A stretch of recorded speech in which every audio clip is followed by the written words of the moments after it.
Hello, Wolfpack. Bitcoin is not looking too good right now. We've broken briefly above 42.5k, which is this red line, okay? And we couldn't sustain above it. We failed to close above it. Even on the 4-hourly chart, we failed to close above it.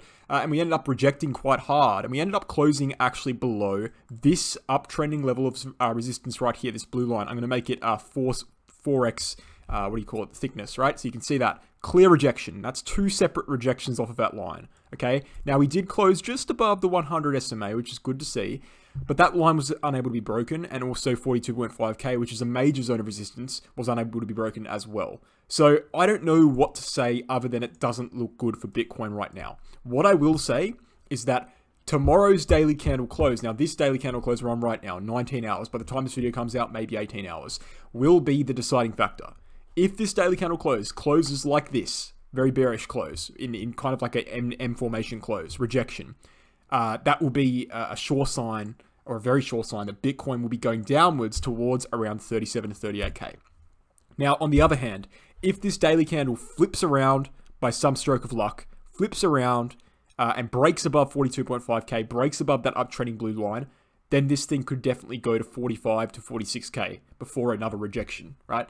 There are two scenarios on the table right now for Bitcoin. Those are the two scenarios. Now, what would I favor? I would favor the bearish scenario. Why? We've had a double top formation already. We've just barely closed above the 100. We're failing to sustain above it as of right now. And on Bitcoin, on the 4-hourly chart, for example, we are seeing not only bearish divergence, right, or slight bearish divergence, hasn't really played out yet, right, but it's pretty clearly almost there. Not only are we seeing almost bearish divergence, so I can't really bring it up too much, we're also seeing an ascending wedge formation, and some people would disagree with that. Some people would say it's an ascending channel formation. Either way, that's a pretty bearish formation. It's either an ascending wedge or ascending channel. Those are bearish formations. What does that suggest on the shorter term? It suggests taking a measured move from the top to the bottom and applying it to a potential breakout point. It suggests Bitcoin goes down to 37k, which is where I'm targeting from that triangle to the downside. Like I said before, 37 to 38k. Okay, so, it pretty much lines up very, very well. And when we look at something like the RSI, which, as I've said, is the thing that's going to be determining the direction of the break, right? This triangle is very large. This triangle is going between 44.4k and around 38k right now for Bitcoin, right? The RSI is going to determine the break. The triangle is not due to close, is not due to, permit or guarantee a breakout until like May, right? Where the RSI is kind of guaranteeing a breakout this month in March. Okay, so the RSI will break out and that will determine the direction for Bitcoin. Now, the RSI has just had two continuous simultaneous not simultaneous, but kind of one after the other. What's the word for that? Rejections off the top of the RSI, and now we're coming downwards towards the bottom side of the RSI. It's an M formation of the RSI, coming downwards for a retest of the bottom. When you come down for a retest of the bottom, it generally means you come down for the retest of the bottom of the triangle as well, right? Given the fact that we're on the bottom side of a triangle at this point. So, yeah, no, I don't think it looks good. I think that the most likely scenario now for Bitcoin is a swing back down to the bottom of this triangle at around 37 to 38k, right? Possibly a little bit higher. But yeah, as of this point, there's nothing that's screaming bullish to me, right? And I've said this before, and I get a massive amount of hate for it, but there's nothing that's screaming bullish to me, and I will continue to stick by my original claims on Bitcoin. Let's look at those claims right now. Now, essentially, my Bitcoin prediction has been like this since around 58k. I started getting bearish at 66k. It's been like this for ages, right?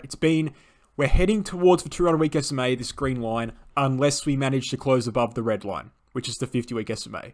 Right? Have we closed above the red line yet? No. Therefore, I'm bearish still. It's as simple as that, really. And a lot of people were saying, I created a video yesterday, here's the bullish scenario versus the bearish scenario. They said, why are you giving me the bullish scenario? You're usually bearish. Yeah, I mean, I'm just looking at the other side of the argument, because obviously there are arguments to be made on both sides, but I would say the bearish scenario is much more strong. It's much stronger, right? It's much stronger. There's a much more evidence supporting the bearish scenario, one of which being the 4-year cycle theory. I bring it up quite often these days, but the 4-year cycle theory, a lot of people would say that, hey, maybe it doesn't exist anymore, right? Because we didn't have a blow off top. Incorrect. 4-year cycle is not about percentage, it's about date ranges, and the date ranges suggest that Bitcoin will be bottoming out at somewhere around November 2022, hard to be precise, roughly November 2022. And according to historical data, we can assume through 5 macro bottoms that would be on the 200-week SMA, which is going to be at around 24k at that point, right? That's the evidence that I'm suggesting here. Now, there's a lot more to it than that. That's the brief rundown. And as of right now, well, seeing as we're below the 50 week, and the 50 week's at 46k currently, and seeing as we're below the 50 week inside of a triangular formation, getting rejected from resistance, and doing nothing that's out of the ordinary for a bear market, there's no real reason for me to flip bullish here at all. And my videos yesterday were not me flipping bullish. In fact, I'm sticking by my original predictions because I've continued to stick by that for months. Now, does this mean that, we need to drop right now? Again, it really doesn't. The prediction is November. The bottom comes in November, right? It does mean, however, in order for the prediction to stay valid, we need to be below the 50-week SMA, which again is at 46k. All right, so as long as we're below 46k, we might break up above 43, whatever. As long as we're below 46k, this prediction is still valid. Some people would say, well, why are you basing this off historical trends? Why are you basing all this off historical trends? Why, there's nothing like, this cycle's been nothing like the last cycle. It's been nothing like 2013. This fractal immediately disproves those statements. Let's look at the fractal straight out of a 2018 dead cap bounce region. You saw me do that just then. I just took it straight out of there. Let's apply that to current prices. That is absolutely, almost breathtakingly similar. That's, you don't get more similar than that. So when people say, well, come on, it's nothing like 2018. It's a different market now. Everything's all good. Everything's all different. So why can you can't compare it to 2018? I just showed them this fractal, and it's like, well, yeah, I can compare it to 2018 because the fundamentals might not be the same, but the price action has not proven to be doing anything different to 2018. What do we do in 2018?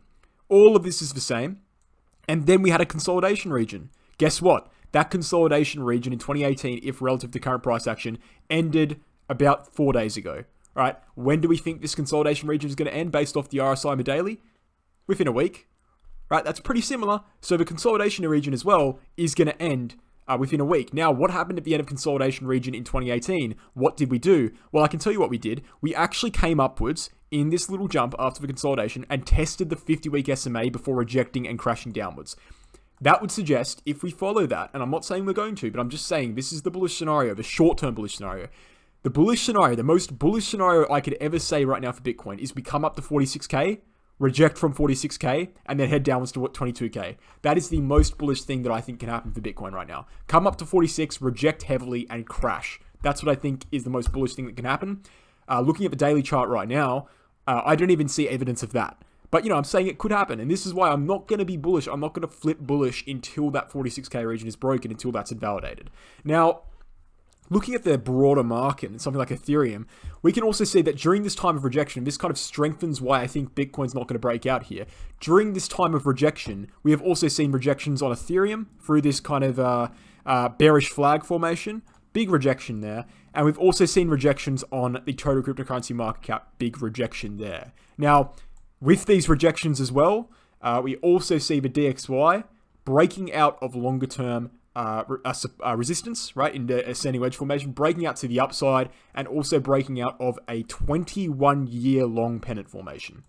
Look at this pennant formation, these dotted lines here. 21-year long pennant formation has been broken out to the upside. That's bearish for Bitcoin. Okay, so when people say, well, why aren't you bullish? Why aren't you bullish? Look at all this stuff that's going on. Look at this MACD crossing the bloody 3-day chart.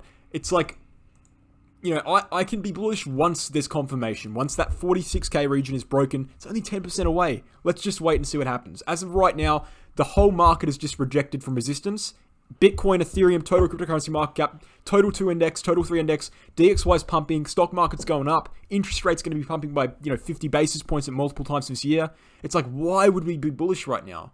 And then I make claims. I made a claim in the last video, or the video before that. I made a claim that once Bitcoin drops below 40k, we probably won't see 40k again until 2023. And people think, wow, that's an outrageous claim to make. But if you think about it for a second, if Bitcoin actually drops below 40k, this whole triangular structure will be broken. And at that point, that bearish prediction would be very likely to play out, right? And if we go down to 22k by November, there's only 1 month till the end of the year from November, so it's not kind of illogical to say at all that we're not going to go back to 40k until 2023. So, I'm still sticking by all these predictions. Everything I say on this channel, I really do mean it. But I want people to understand as well, nothing's certain. Just because I think something's going to happen doesn't mean it's going to happen. Even if I am correct in the TA doesn't always play out. An ascending triangle formation like we've got here has about a 60 to 70% chance of breaking to the upside. Okay? That doesn't mean it's going to break to the upside every time, Right? That's what TA is. It's probabilities, it's not factual. So take it into account. But guys, essentially, I've been on a bit of a rant here. Guys, essentially, the next daily candle close will determine the fate of Bitcoin in the short term. And as of right now, I think a rejection is more likely. I'm not going to bet everything on it. I don't think it's, that easy to tell at this point, which is why I said the next daily candle close will tell us. But yeah, I don't think it looks good in a preliminary stage. Let's see what happens. Thanks for watching, guys. Hope you enjoyed, and I'll catch you in the next video. Cheers.